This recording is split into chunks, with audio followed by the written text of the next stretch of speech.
Sejam todos bem-vindos, meu nome é Joel e está começando agora o Refletindo a Palavra. Hoje o nosso tema que iremos abordar no nosso vídeo é o tema de estética da recepção bíblica. E para a resposta das perguntas, nós temos aqui o nosso convidado, ele que é doutor em Ciência da Religião pela Unesp, ele é mestre em Teologia pela AEST do Rio Grande do Sul, bacharel em Teologia, licenciatura em História. Ele também é membro do RELEP, que é Rede Latino-Americana de Estudos Pentecostais, professor da Faculdade Refidim, marido da dona Leila, Osiel. Não pode faltar, né? Osiel Lourenço, muito boa noite. Boa noite, Joel. Prazer estar com você aqui nessa noite, viu? Ok, muito obrigado. Professor, o nosso tema é a estética da recepção bíblica, né? Eu queria que o professor nos trouxesse uma abordagem sobre a origem desse estudo.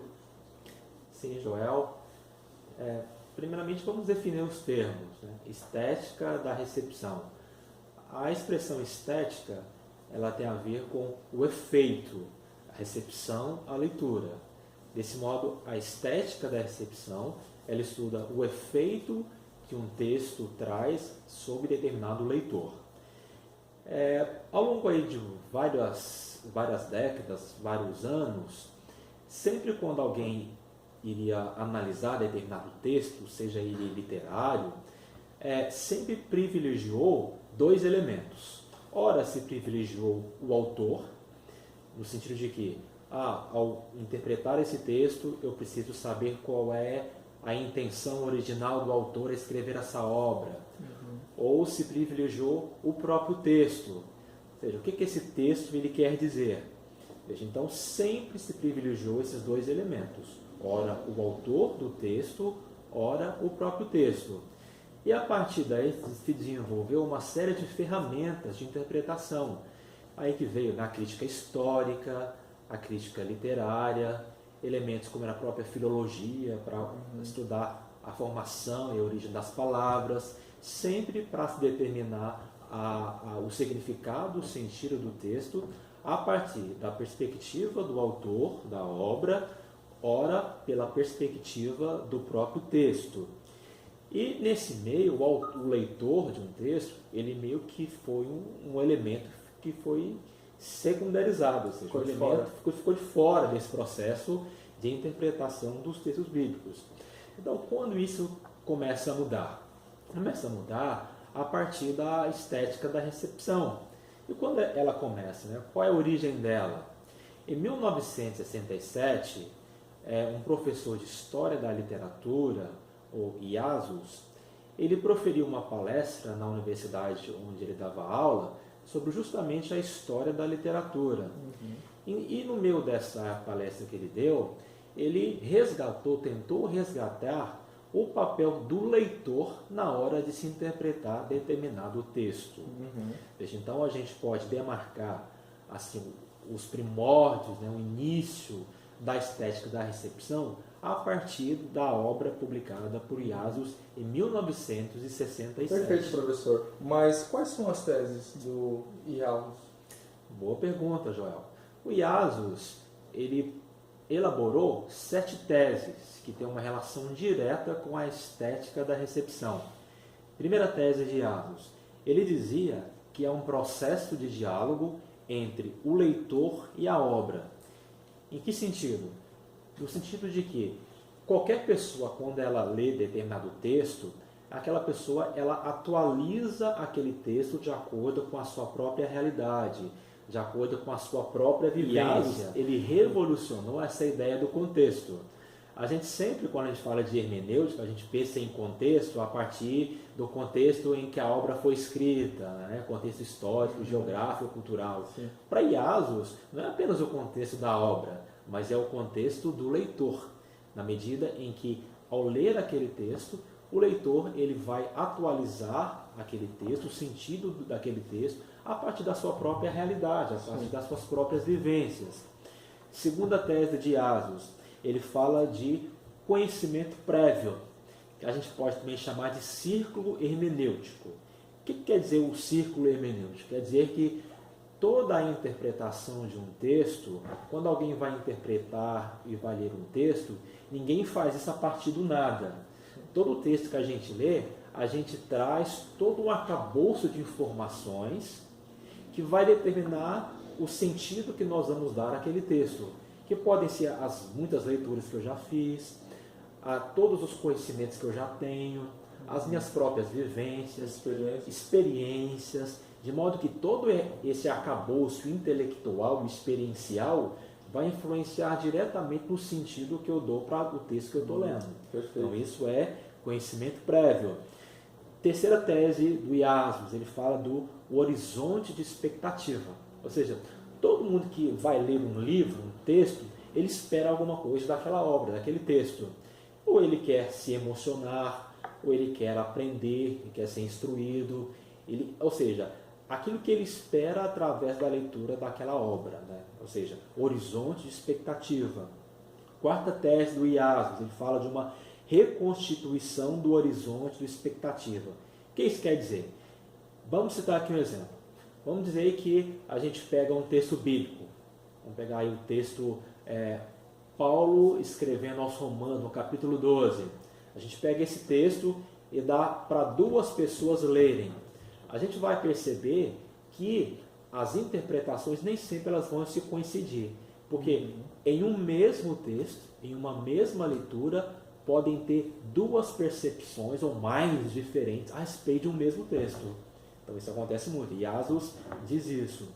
Ele também fala do aspecto diacrônico. O que ele quer dizer com isso? Que existem recepções diferentes de uma mesma obra ao longo do tempo. Um exemplo para ficar muito claro. Digamos que alguém pega um texto bíblico e ele vai ler esse texto bíblico hoje. E ele vai extrair um sentido daquele texto hoje. Digamos que essa pessoa ele pega esse mesmo texto daqui a um ano. Ele vai perceber que a leitura que ele fez há um ano atrás é bem diferente da leitura que ele está fazendo hoje. Porque esse texto ele tem essa capacidade de sempre estar se atualizando. Né? E o Iasmos deixou isso muito claro. Ele também fala de um caráter emancipatório da leitura. O que quer dizer isso? Quer dizer que quando uma pessoa ela vai ler, ela se aproxima do texto, todo o texto ele tem a capacidade de mudar pensamentos, de mudar ideias. Ou seja, para Iasmos, ninguém é o mesmo depois da leitura de determinado texto.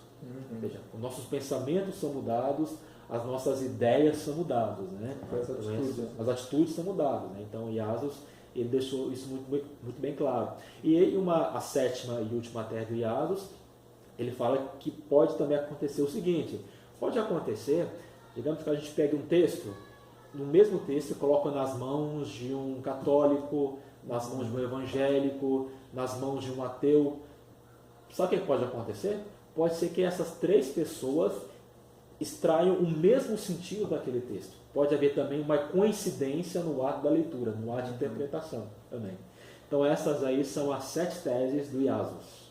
Perfeito, professor.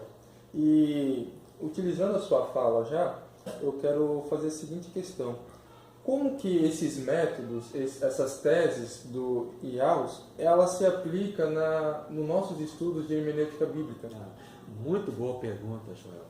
É bom reafirmar aqui que a estética de recepção bíblica, né, a estética de recepção aplicada aos estudos da hermenêutica bíblica é uma abordagem relativamente nova, muito recente, ou seja, um campo de interpretação bíblica que ainda está em construção. Então, qual que é a grande contribuição da estética da recepção aplicado à hermenêutica? Bem, como eu já disse aqui anteriormente, né, esses métodos tradicionais, o método histórico crítico, o método histórico gramatical, eles sempre privilegiaram esses instrumentais muito técnicos na hora de se compreender determinado texto bíblico. Veja, para o método histórico crítico, histórico gramatical, quais instrumentos são essenciais para se chegar ao entendimento de um texto? É te conhecer de hebraico, é conhecer de grego, é conhecer assim, aquelas regras fundamentais na hora de interpretação. Então, esses métodos tradicionais, eles são importantes, são válidos, mas eles têm uma abordagem muito rígida na hora de se buscar o sentido de determinado texto.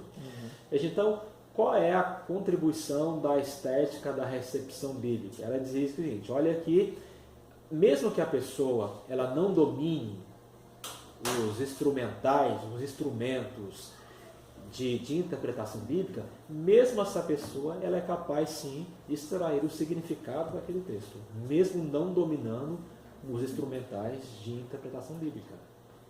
Ok, professor. Mas na sua fala eu consigo também elaborar uma outra questão. Se eu não utilizo esses instrumentais, né, esses métodos, tanto o histórico-crítico quanto o gramatical, como que este modelo da estética da recepção ele pode ser coerente? Boa pergunta também, Joel.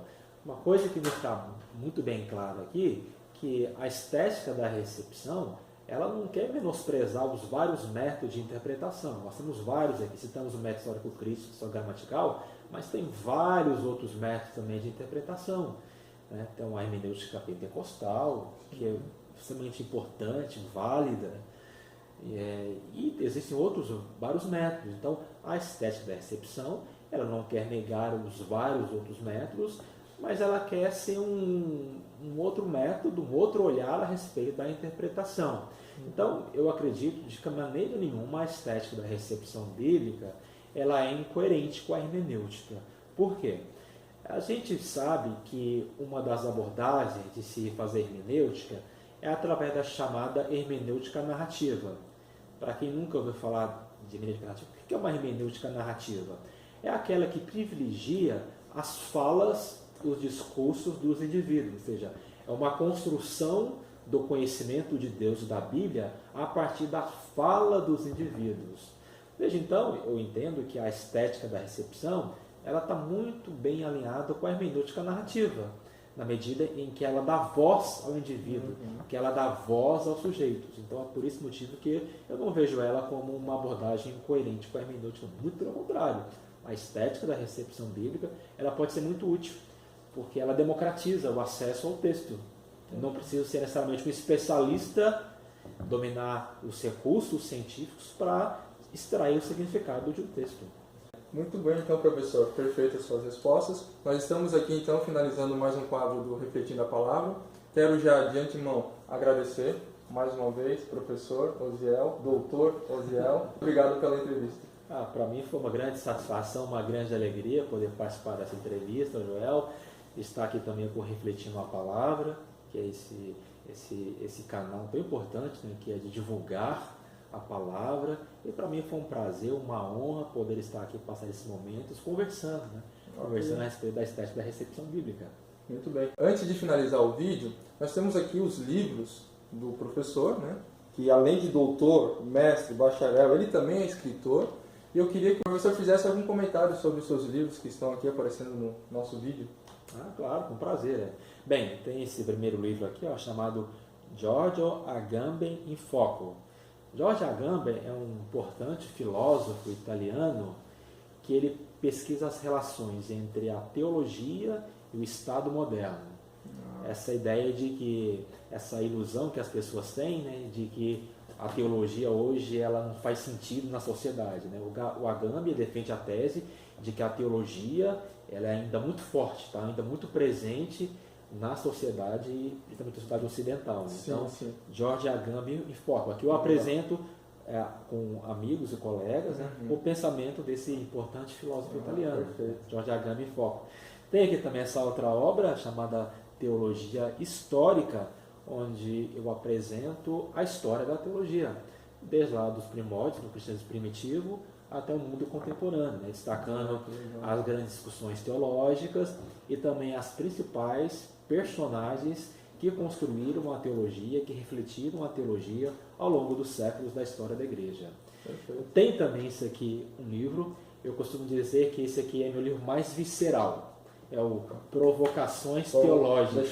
Deixar em evidência aqui no pessoal. É tudo aquilo que eu sempre quis dizer sobre teologia, sobre igreja, e eu digo aqui nesse livro aqui, né? Não é um livro acadêmico daquele ponto de vista, né, da pesquisa, mas é um livro onde, de maneira muito aberta e franca, eu trato dos mais variados temas, né? Igreja, teologia, sociedade, política.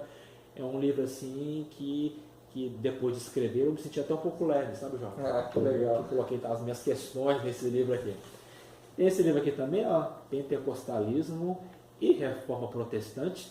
Interessante isso. Na medida em que eu relaciono quais são as proximidades e os distanciamentos que tem entre o pentecostalismo e a Reforma Protestante do século XVI, né, de Martinho Lutero. Será que há semelhanças entre pentecostalismo hoje lá e aquilo que Lutero preconizava? Não pode responder, o pessoal que quiser, compre o livro, que lá estará todas as respostas. E aquele último, Esse aqui? Conhecendo Israel, é o mais pequenininho, tadinho, estava escondidinho lá. Lá. É o Conhecendo Israel, onde eu trato de aspectos históricos, geográficos, a respeito de Israel.